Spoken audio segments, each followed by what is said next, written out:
د سیند په غاړه مصري بانډې سره مخ کې او د جهانګیرین ترمنځ دا یو کلی دی مغولکي چې هغه د کرامت غمګین په وجه باندې هر څوک پیژني او هغه په خپل شعرونو کې د خپل کلي نوم هم اغشتی دی لکه ملاقات به د غمګین کرامت وشي ملاقات به د غمګین کرامت وشي که رستو سلګو ته ورشي مغولکو ته.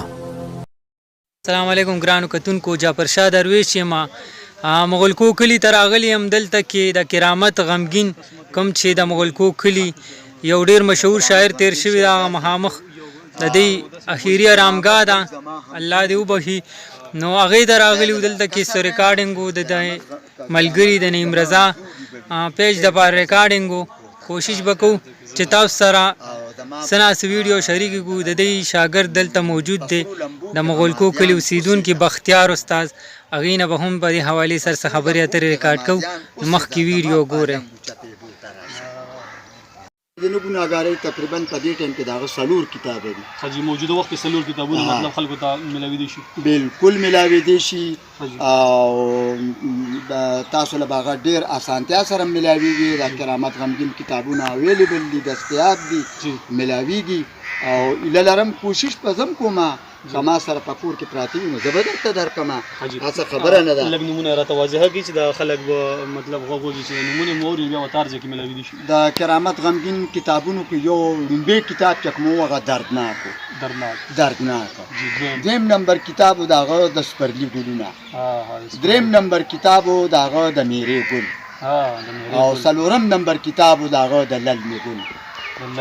د میرې ګل او د للمې ګل په هر یو د کتاب په نوم کې هم د امن پیغام دی. بالکل د کتاب په هغه شروعات کې هم د امن پیغام دی. د کتاب منځ او د کتاب سټډي د کتاب کتل هغه یا پرېږده، د کتاب په نوم کې چې څومره د امن پیغام دی نو هغه ځان ته یو فلسفه ده.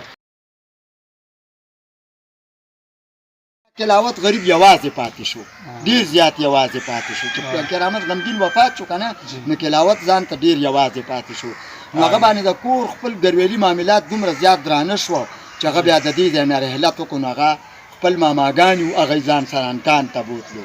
انکان کې دی د دې خو زه ګوایم چې د هغه ورسره ډېره زیاته مینه وه، خو لکه کرامت استاد ډېر تیزی کې لاړو، ډېر تیزی کې لاړو. نو کلاوت د هغه لکه د هغه په خوږو باندې کلاوت صحیح پوه نه شو. مطلب لکه یو هیره ورسره و، په لاس کې ورسره و. هغه کوشش کولو چې زه د پلار په نقش قدم روان شم، هغه کوشش کولو، په هغې زه ګوایم. دا د مغولکو کلي بختیار استاد دی چې د کرامت غمګین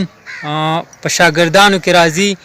او زیات وخت دی هغه سره تیر کړی دی. نو د هغه په حوالې سره به تاسو ته څه خبرې وکړي. السلام علیکم خوږو مینوالو، زړه ته راتېر درنو ملګرو، مشرانو، کشرانو، زلمو وروڼو، السلام علیکم. زه دا ملګري مې راغلي وو او دی زما تحقیقات کول، نو بیا ورسره زه میلاو شومه. دی ما له وی چې موږ سره د کرامت غمګین صاحب مزار پورې لږ لاړ شم. ویلم بالکل مشکل نه ده، راځئ چې لاړ شو. دی د کرامت غمګین صاحب مزار ته راغلي وو او موږ دا د هغه مزار سره ولاړ یو او د کرامت غمګین په باره کې دی زما نه څه تپوسونه کول. دی ما له ویل چې یاره د کرامت غمګین صاحب تا سره موږ دونه اورېدلي چې ډېر ښه تعلق و. نو هم زما مشر م و، زما استاد م و او الله دې وله ووړه جنته، سره زموږ د مشرانو سره، زما د پلاره سره، زموږ د نیانکونو سره وله خدای ووړه جنته نصیب کي. او کرامت استاد یو ډېر خوږ او ډېر پوس انسان و او د پښتو د ادب سره د هغه ډېر زیات محبت و او هغه د پښتو ادب ته ډېره زیاته قرباني ورکړې وه. او بل زه د اتم کلاس سټوډنټ سوم، زه د اتم کلاس طالب علم وم چې د کرامت غمګین صاحب په پینډه باندې ما کېناسته شروع کړه نو زما په پښتو کې د لیکایي لیکل یو ذره غوندې صفا غوندې و نو هغه به ما ته وی چې ورواره ما ډېر ښه غزل جوړ کړی ډېره ښه چاربیته مې جوړه کړې ده ډېره ښه رباعي مې جوړه کړې ده ډېره ښه لوبه مې جوړه کړې ده ډېره ښه نیمکۍ مې جوړه کړې ده چونکې زما تعلیم نشته نو دا به بیا زما نه هیر شي او بیا به ته ما له په ګوتو نه راځې نو ته سکول هم ځې نو ما به ورته وایم چې استاد جي ولې نه دا ګرانه نه ده بیا به موږ په حجره کې کېناستو نو کرامت استاد که به غزل لیکلو که رباعي به یې لیکله که چاربیته به یې لیکله که ټپه به یې لیکله که نیمکۍ به وه داسې د پښتو ادب دایره کې دننه چې کوم لیګل لیکلو وه نو هغه به ورته ما وکړله بختیار صاحب یو تپوس کومه دا کم وخت چې کوم تاسو یادوئ که نه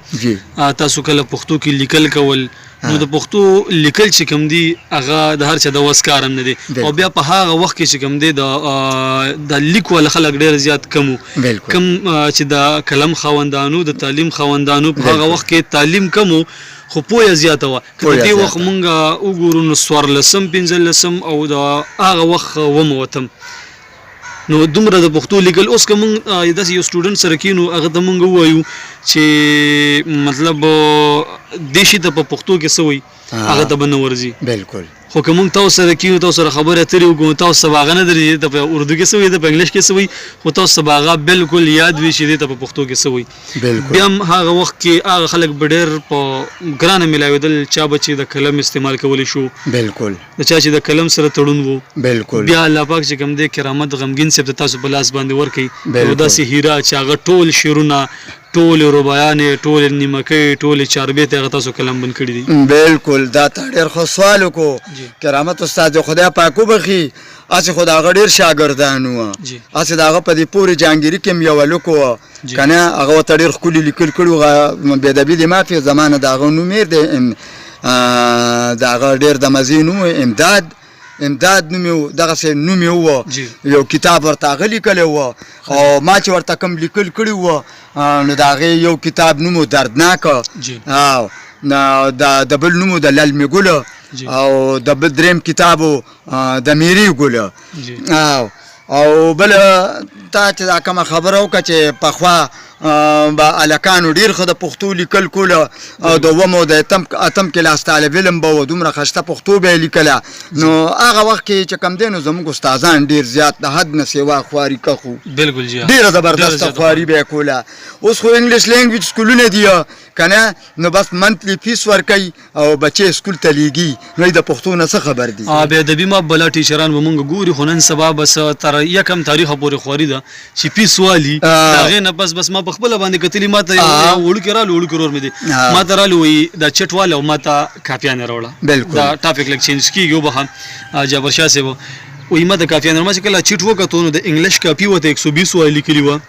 د اردو کاپي ورته 100 والی لیکلي وه د حساب کاپي ورته 200 والی لیکلي وه اخري د ناظرې او د پښتو کاپي چې ما وکړه د هغې 20 والی لیکلي وه په هغې باندې ما مکمل ولاګ جوړ کړو په هغې باندې ما مکمل خبرې وکړې په هغې باندې زمونږ بله ټیچرانو ایکشن هم اخیستی و چې دا تا د نو پکار ته داسې کلمې دا ما ته پکار و شکر وبا چې زه به سکول ته نه یم درغلی ما تاسو سره دې خبرې مطلب په دې ما روشنۍ نه ده چولي نوره دغه زما وس ما تر دې ځای کې په خپل ځای کې ما په دې باندې ریاکشن وکړم ما په دې باندې خدا مې خلکو ته واضح کړل چې ګورې په سکول کې پښتو او اسلام چې کوم دي دواړه رکېدو ولې دا رکېږي بالکل زما هغه استادان چې امید در به لرم چې اوس هم پکې ژوندي وي په سن 1984 کې ما میټریک کلیر کړی دی که نه او د هغه وخت مناسبت سره به چې هغه استادان به چې موږ ته په کم طرز پښتو ښوله که نه نو دا دله زه دله د درد نه ویم دا دله زه دله په مینه ویم دا دله زه سوګندیه ویم چې زما اوس هم سترګو کې اوښکې ګرځي اوس ډېر خلک هغه نشي پړاولی اوس هغه استادان شته نه هغوی مونږ ته دومره پویه دومره زده کړه راکړې وه که نه چې زه وایم چې خدای پروردګاره بادشاه چې زما څونه زندګي وي چې هغه استادانو له زه لاس جوړه په لاس زه هغوی د قیامت تر ورځې پورې دوا کوم ما له چې چا پښتو خولې ده پوه شوې که نه او ان تر دې چې مونږ سره به استادانو د پښتو استادانو مونږ به دا دومره به یې والو که نه دومره به یې والو چې هغه والو بیا اخري کې مونږ ته دونه خواږه راکړه چې شکر الحمدلله نن مونږ غزل لیکو استاد جي دا راته موجوده وخت کې د کرامت غمګین د خاندان څوک شته په دې مغلکو کې که د کرامت غمګین د خاندان کرامت غمګین یو ډېر نومیالی ډېر ښایسته او ډېر خدای پروردګار بادشاه دې د ځوانۍ څانګه دې ولا تل تر تره قایمه دایم او تر تازه لري چې هغه نن سبا په انکان کې دی کلاوت که نه کلاوت د هغه نوم دی نن په انکان کې دی زوی دی که نه او دوی د کرامت غمګین غونتی دی ډېر ښایست وله خدای پاک ورکړی دی ډېره ښایسته ځواني وله خدای پاک ورکړې ده او خدای پروردګار بادشاه دې ښاد او آباد لري او خویندې دي ما کسې راځي وړي وړي ماشومان یې ما لوی کړي دي که نه هغوی له ښه پته وه چې دا بختیار ماما دی حقیقت ته مونږ کره راځي مونږ کره ښه په بده په غم او په ښادۍ ما کره راځي که نه اوس هغه تېری چې کوم تقریبا هفته به یې نه کېږي چې یو ککۍ مونږ کره راغلې وه زما د پلار غم ته راغلی و زما پلار سره په چغو چغو جړله چې د پلار یو دوست مې یو ملګری پاتې و په مشرانو کې نو یې هم رانه خدای واغېستو دا د هغې د خولې الفاظ و که نه نو زما لکه د بچو زما لکه د خویندو په شانتې او د خوارزو د نوسیو په شانتې دي او دلته کې هغه کاکې اوس هم واده دي او چې په چا واده دي نو هغوی مې د هغوی نه هم سیوا قدر کوي د هغوی هغه خاوندان کور والی چې دي هغوی مې د هغوی نه هم سیوا قدر کوي بل د هغه بچی دی په انکان کې دی او ډېر زبردست سو په سیمه باندې په واتساپ باندې که نه په موبایل باندې ما سره رابطه کوي بختیار ماما ما د داجي راله څه ووایه او څه دې لیکلي دي که دې نه دي لیکلي نو که ما خپل څه لیکلي نو زه هغه هم ورته څه ووایم که نه او د پلار هم ورته ووایم نو بیا ډېر زیات خوشحال شي استاد جي ډېره مننه تاسو د وخت راکولو خوشحاله اوسئ مینوالو تاسو کته دغه مغولکو کلي مقبره کې د کرامت غمګین د قبر په خوا کې مونږ دغه لږ ریکارډینګ وکړو د بختیار استاد د کرامت غمګین شاګرد امید لرم چې تاسو به دا ویډیو خوښه شوي په دې سره مونږ ته راکړئ اجازت ښه ده او باد بریالي اوسئ د الله په امان